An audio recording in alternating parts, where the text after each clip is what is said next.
Forrest, Patrick Danielsen, Jesper Rasmussen er 2'er, Patrick Hornum 3, Frederik Hårgaard 4, Mike Hansen 5, Michael Hårgaard Møller 6, Tobias Banggaard er 7'er, Steffen Koch er 8'er. 30 sekunder rammer vi lige om et øjeblik. 30 sekunder. Startrækkefølge. Bil 1, 2, 3, 4, 5, 6, 7, 8. Og lad os så se endnu en flot A-finale. I er under starterens kommando. 10, 9, 8, 7, 6, 5, 4.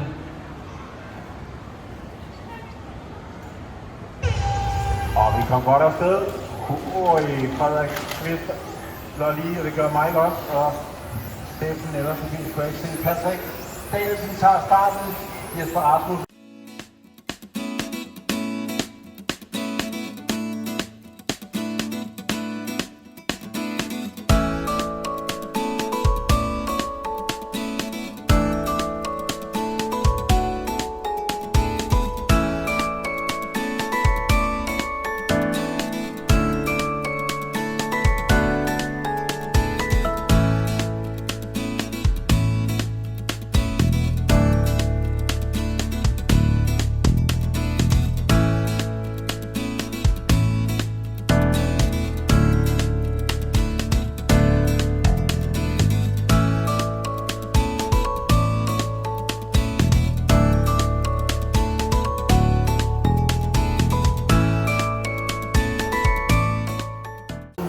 Igen den røde bil fra sidste heat. Det er ikke den samme bil, kan jeg fortælle jer. Den er sat op på en anden måde, den her. En hans Superstock-bil, men farven er den samme. Og lige bag ved Jesper har vi Patrick Hornum. Efter dem Michael Hårgaard, og så har vi Frederik Hårgaard. Nogen vil tænke brødre. Jeg mener, det er fætter. Er det rigtigt? Jeg kan ikke huske det. Det kalder jeg det lige nu. Ude front, Patrick Danielsen, orange og hvid bil op igennem banen. Jesper Rasmussen lige efter ham. Og så har vi Patrick Hornum, Michael Hårgaard, Frederik Hårgaard, Mike Hansen er kommet på hjulet igen. Og efter ham er det Tobias Banggaard og så Steffen Koch med den bagerste hvide bil. De skal køre fuldstændig som andre. 3 finaler af 5 minutter. Et resultat, det smides væk. Nu kommer Jesper meget tæt på Patrick Danielsen. De har fightet før rent faktisk vores DM-finale ude i Glostrup. Havde vi en fantastisk afslutning på sommeren søndag den 15. september. Mellem de to sidste finale blev adskilt af cirka en tiendedel af et sekund efter 5 minutter. De kan godt finde ud af at køre, både med respekt, men også med racerblod. Begge vil gerne vinde, men de ved også godt, at der er nogle regler, der skal overholdes. Så lad os få en tid opvisning. Tak for pladsen, Steffen. Det var helt perfekt. Ellers Tobias, jeg kunne ikke lige se, hvem det var. Patrick forsvarer sig flot, kommer rundt om, starter mål, op igen banen. Jesper Rasmussen går med. Patrick er til daglig en medlem af Brøndby Racing Club, som afholder det her løb. 1, 2, 3, 6, 4, 5, 8, 7. Klubben har sin huse på Korsdalsvej, krydset Korsdalsvej, Roskildevej, lige ved Sjælsangen, McDonald's og den tiptjeneste. Der ligger en gammel bondegård. Brøndby Motorklub ligger der også for 1-1 biler. Har ligget der i mange år. Der ligger en indendørsbane, minder meget om den her. Men der ligger Brøndby Racing Club. De har klubaftener mandag og torsdag fra ca. 18:30, og man er mere end velkommen, hvis man er blevet interesseret i den her sport, som kører første afdeling her i City 2, for selvfølgelig at vise sporten udadtil. Så er det fantastisk at kunne lægge banen ind i et indkøbscenter. Masser af tilskuere og masser af nerve er på spil for de her kører. Der er kørt 3 minutter, 2 igen. 2 minutes to drive.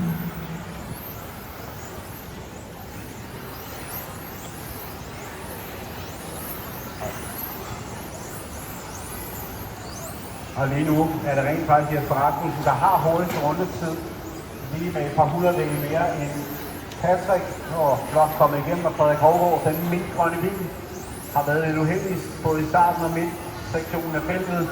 Jeg omtalte ham tidligere af den mintgrønne bil, der kører over start og mål.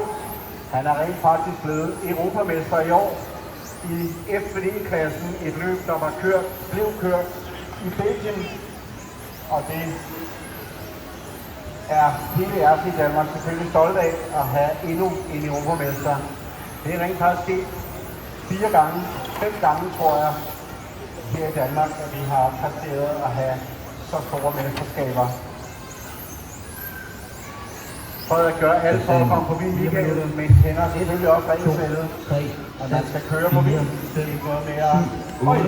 Michael Hovgaard ruller, Frederik smutter forbi. Og 45 sekunder mangler på tid. Patrick Danielsen holder sin føring foran Jesper Rasmussen. De er på langsiden. Danielsen første orange og hvid bil, og så den røde bil Jesper Rasmussen. Som sagt tidligere, Patrick Danielsen Brøndby kører til daglig. Jesper Rasmussen kører til i Odense-klubben, men bor vist nok i Randers. Sådan er det. Men derfor kan man godt være tilmeldt andre klubber, og det er Barndomsklubben Odense. Han får der tilmeldt fra, så vidt jeg orienteret i hvert fald. Der resterer 10 sekunder. 10 sekunder igen. Og de førende biler kommer op til Steffen eller Tobias, jeg kan ikke lige se, hvem det er. Patrick Danielsen slutter, Jesper slutter, Patrick Danielsen tager første A-finale, Modified, efter kæmpe pres fra Jesper Rasmussen. Lad os få en fed afslutning på finalerne i under startens kommando.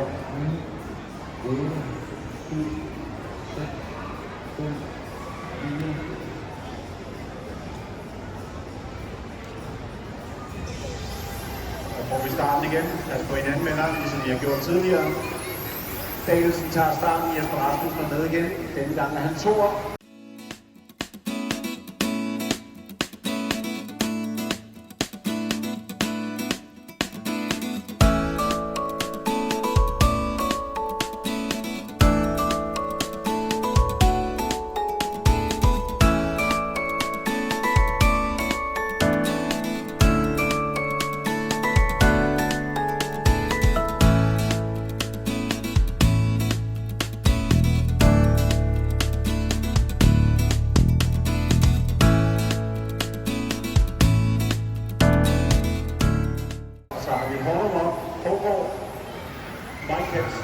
Michael Hovgaard.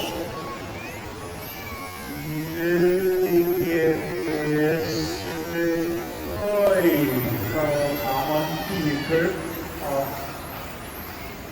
jumper, og så er han bagerst, så tager han jagten op igennem. Patrick Danielsen igen, foran Jesper. Patrick Hornum har fundet farten og er med op igen. Det er en pink bil, den bagerste på langsiden. Det er tredjepladsen. Patrick Danielsen. Orange, hvid bil, efterfulgt af Jesper Rasmussen. Den røde bil, så pink, det er Patrick Hornum. Mike Hansen er også som 4, Michael Hovgaard. Den orange er med som 5'er. Og så tror jeg, det er Tobias med den første hvide stemme med den hvide bag ved ham. Og så Frederik Hovgaard som 8'er. Og her der ser vi altså en lignende bil, ligesom den Superstock-bil, vi så lige før. Her der er bare fri motor, stadigvæk fri karosse og så videre, men det er derfor, at de kører med afsindig meget, skal vi sige, bundtræk og tophastighed. Det er ikke fordi det er nemmere at styre. Og det er faktisk samme chassis, I har oplevet i den her Stock GT-klasse. De har bare en motor i, der ikke kører så stærkt. Men det er helt vanvittigt med power, når vi kører ned ad den siden.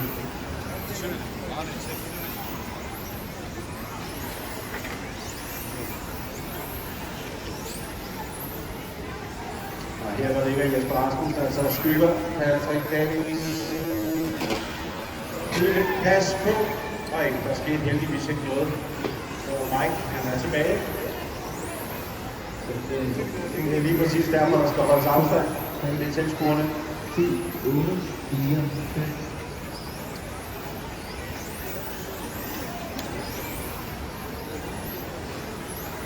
Patrick Danielsen holder sin føring ind midt i banen efter Gunnar Jesper Rasmussen.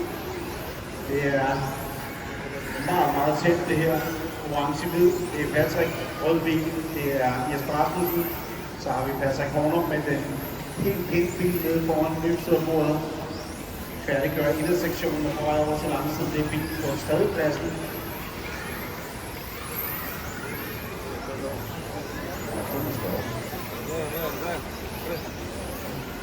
Så har vi Michael Hovgaard, det er den orange bil, han er altså oppe på fjerdepladsen. Efterfulgt af Tobias i de hvide biler, og så Frederik Hovgaard er kommet op på en stemme efter så lang tid. Jesper bliver ved at hænge fast i Patrick Danielsen. Så lige før det ligner et hængertræk og en trailer, som han følger ham rundt på banen. Nogle steder får man lidt luft, andre steder så kommer de helt tæt på hinanden og lige et par meter imellem. Det er afsindigt tæt det her. De to leverede også, som jeg sagde tidligere, en sæsonafslutning udendørs. Helt exceptionelt. Men til det her og gav os en kæmpe oplevelse om, hvordan det skal gøres. Begge to meget professionelle i deres tilgang til den her sport. Og begge to deltager i masser af udlandske løb. Som sagt tidligere, så er Jesper en af de danske repræsentanter ved VM i USA. Og næste uge af. Det er gået ind i sidste minut. Tak, Steffen. Så falder Jesper lidt tilbage her fra Patrick. Og vi en fight med Frederik Hovgaard og Michael Hovgaard. Det kan vi lige følge lidt på. Frederik var uheldig i starten, og falder lidt tilbage. Og det er nu 25 sekunder. Selv til Patrick. Det vil vi have holdt det lille hul, han har til Jesper. Og vi er under 20, 15 sekunder resterende. Og Patrick kører overstregen her, det var Jesper også. Det ser ud til, at Jesper er på sidste omgang. I fortsætter og alle sammen til sagt. Patrick Danielsen er også færdig. Jesper er færdig. Det bliver endnu en sejr til Patrick Danielsen. Jesper Rasmussen 2. Patrick Horner 3. Så skal vi lige have Michael Hovgaard med over. Han ender 4 den her gang. Frederik Hovgaard kommer op som 5. Tobias 6. Steffen Kok 7. Mike Hansen 8.